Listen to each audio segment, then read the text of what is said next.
Agradezco a los amigos de la Fundación Causa la invitación. Es un honor para mí estar en este día aquí.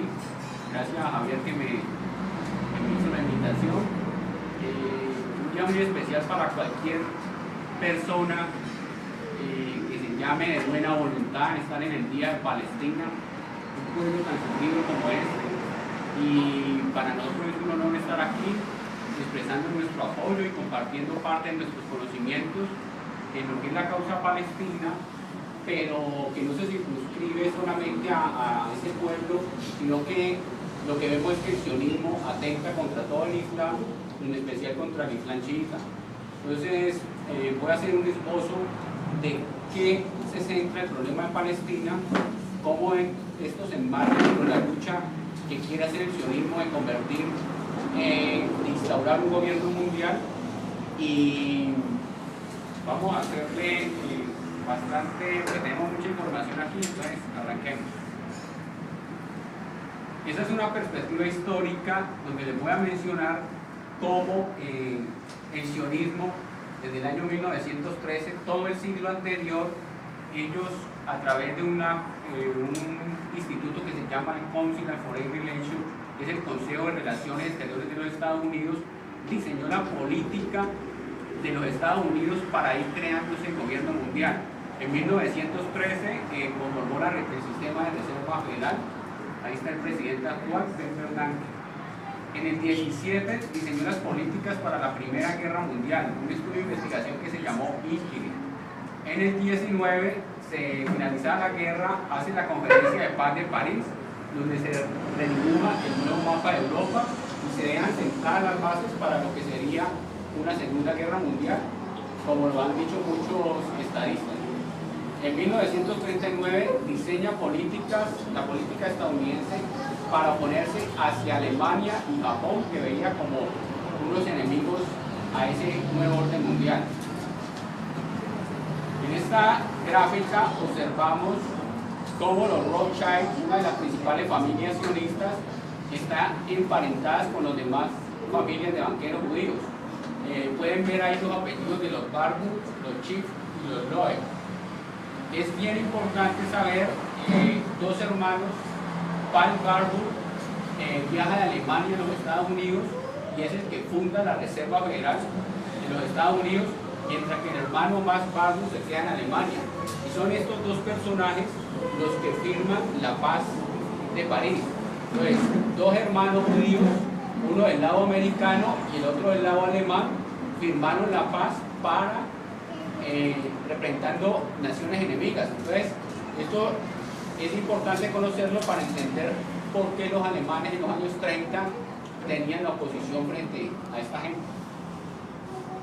Los alemanes, Gottfried Feder, un ingeniero, hizo un libro que se llamó El Manifiesto contra la Usura y la Servidumbre del Interés al Dinero. En ese libro se hace una curva de lo que es la comparación del capital industrial de las empresas comparado con el capital financiero.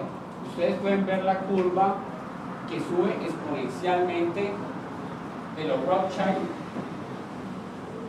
Es la curva del interés al dinero. Esto es para demostrar cómo una empresa industrial tiene un ciclo de vida: ascenso, estabilización y después de un tiempo empieza a declinar, ¿no? Las empresas industriales, el marxismo nos enseña que las empresas industriales son el problema, mientras que lo que tratan de demostrar los alemanes es que el capital financiero, el que crece exponencialmente, beneficia a estas instituciones sionistas. Concluida la Segunda Guerra Mundial, el Council on Foreign Relations diseña las políticas para concluida la Segunda Guerra de las organizaciones mundiales como la ONU, el Banco Mundial y el Fondo Monetario Internacional, todo con el objetivo de ir conformando ese gobierno mundial, ¿no? Se hace una política de contención contra la Unión Soviética. A nosotros siempre nos han dicho en historia que Estados Unidos y la Unión Soviética eran enemigos, y resulta ser que lo que dice ese gran consultor argentino, Adrián Salvucci, sobre el cerebro del mundo, es que ambos países estaban dominados por una instancia superior que coordinaba los intereses de ambos para favorecer esos inicios del gobierno mundial, como lo dice el profesor Sakakibara del Japón, cuando afirma que eran dos experimentos que sacó esta élite para ir en el camino hacia el gobierno mundial. En el 47 se hace una apertura hacia la China comunista. Eso lo empieza a hacer el presidente, el secretario de Estado de los Estados Unidos, Henry Kissinger, ¿no?, de origen judío. En el 73 se forma la Comisión Trilateral. El CFR operaba en los Estados Unidos, la Trilateral opera en Estados Unidos, Europa y Japón. Como pueden ver ahí, el símbolo de los 3-6 se saca del logo de la Trilateral, ¿no? En el año 90, Bush padre, con la primera guerra del Golfo, un 11 de septiembre, dice que ya es necesario crear un nuevo orden mundial. Y en el año 98, los estrategas del CFR hablan de la famosa nueva arquitectura financiera internacional, que consiste en que las pérdidas del sistema financiero sean asimiladas por todos nosotros, mientras que las ganancias son privatizadas en las manos de los banqueros, que vamos a ver. Ahora sí entremos al tema de lo que es el sionismo. Como decía el Sheikh, el judaísmo como una religión se respeta. Lo que nosotros no compartimos en el judaísmo sería la representación de una etnia judía, en parte como una colectividad social dispersa en muchos países del mundo, cuyos miembros mantienen determinadas características culturales, sociales y religiosas, mas difieren a menudo agudamente en sus alineamientos ideológicos y políticos. Lo que decía ahora Javier, hay judíos antisionistas, que vamos a ver las imágenes de ellos, y están los sionistas. Nosotros nos oponemos al sionismo. Entonces, veamos la definición del Estado de Israel. Es una entidad política nacional instalada en una determinada geografía. ¿Cuál es la geografía? En el primer mapa vemos lo coloreado de verde es Palestina, eran los territorios palestinos en el 48, antes del 48. Lo blanco en el segundo mapa es Israel, y vemos cómo todo ha ido, todos los territorios palestinos han quedado disminuidos en beneficio de la entidad sionista. Y ahora sí, definamos lo que es el sionismo. El sionismo es una ideología política nacionalista integrada en una poderosa red mundial de organizaciones de presión, choque y lobby, totalmente alineados a los intereses del Estado de Israel. Entonces, en el cuadro derecho vemos en la primera línea, ahí está condecorando Obama al presidente Shimon Peres de Israel, ¿no? Al lado derecho pueden observar a la izquierda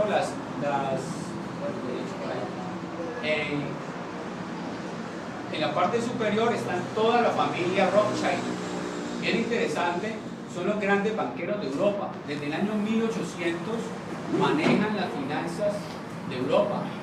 Bien interesante que en pleno siglo XXI sus descendientes aún están, ¿no?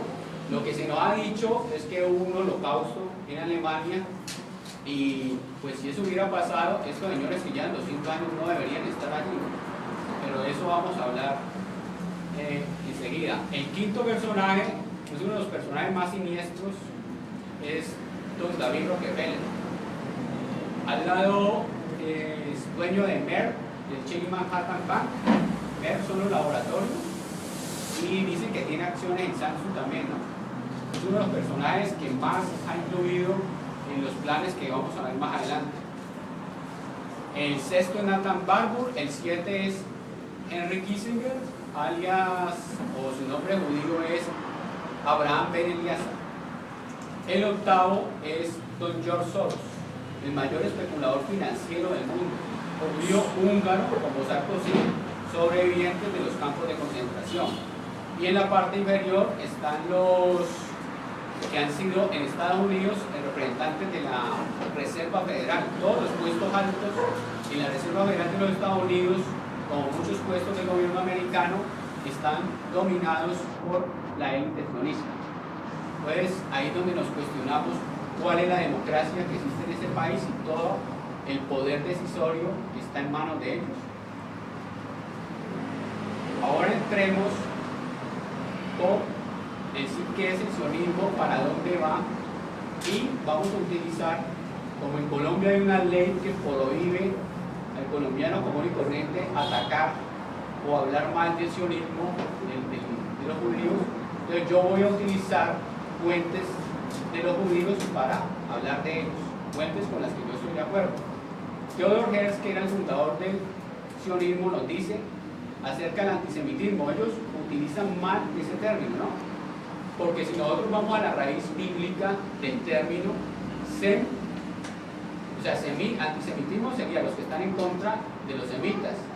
Sem es un hijo de Noé, y de Sem descienden no solo los judíos sefarditas, que vamos a aclarar más adelante, sino los palestinos, los sirios y todos los pueblos árabes del Medio Oriente descienden de Sem. Pero resulta que los sionistas, con el poder de los medios de comunicación, se han apoderado de ese término. Entonces, todo el que ataca el sionismo le dicen antisemita, mientras que alguien que ataque a un verdadero semita, que serían los árabes, no hay un nombre para ellos. O sea, se apropiaron del término para usarlo. Y vamos a ver algo más adelante. Los eskenazim, que son los judíos que mandan en Israel y en Europa, son de origen khazar, o sea, tienen sangre, se puede decir que caucásica, de pueblos que vivían cerca al desierto del Gobi. En el año 800 ha sido la primera y única conversión. El imperio khazar se convirtió en masa al judaísmo para resistir las presiones que había del cristianismo de Bizancio y resistir las presiones del Islam. Para no llegar a depender de ninguno de ellos dos, se convirtieron al masa judaísmo y originaron. Herzl, por ejemplo, es descendiente de judíos askenazim, que nada de sangre de origen semita de la Palestina tiene. Entonces no tendrían ningún derecho a pedir esa tierra.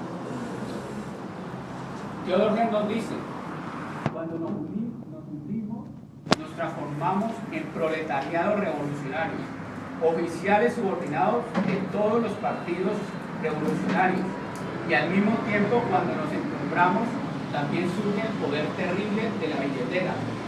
En la imagen podemos ver, ese señor es Raúl Castro, el hermano de Miguel Castro. Como lo podemos ver, está encendiendo la menorá en una sinagoga y él está con la kippá negra. Raúl Castro, como su hermano Miguel Castro Ruz, son descendientes de judíos sefarditas. Vamos a ver, en esa obra de Theodor Herzl nos está diciendo: el comunismo lo creamos nosotros. Como se puede comprobar, hay un gran historiador católico que se llama Traian Romanescu, en un libro que se llama La conspiración judía, que lo pueden bajar de internet, da los datos de cómo el comunismo fue no solo teóricamente diseñado por Marx, Engels y practicado por Lenin, sino que en todos los países donde llegó al poder fueron la élite sionista la que lo llevó a cabo. Una prueba más, porque en la universidad nos dicen: no, Marx era judío, pero no era practicante.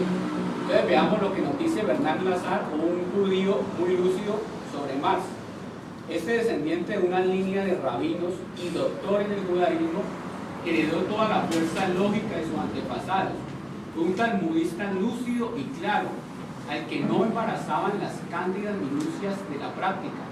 Un talmudista que se ocupó de la sociología y que aplicó sus cualidades de exegeta a la crítica de la economía política, estando animado por el materialismo hebreo. O sea, Lazare, que es un judío muy importante, en sus obras está reconociendo que Marx fue no solamente un judío de común, sino un judío practicante y religioso, él es descendiente del rabino de Colombia. Entonces él sabía para dónde iba y cómo eso que muchos defienden aún hoy día como el comunismo no fue sino otra creación de esta élite para llegar al gobierno mundial. Y si lo notan ahí la foto, Marx está con su mano derecha, digamos que cerca del plexo solar, que es un saludo masónico, ¿no?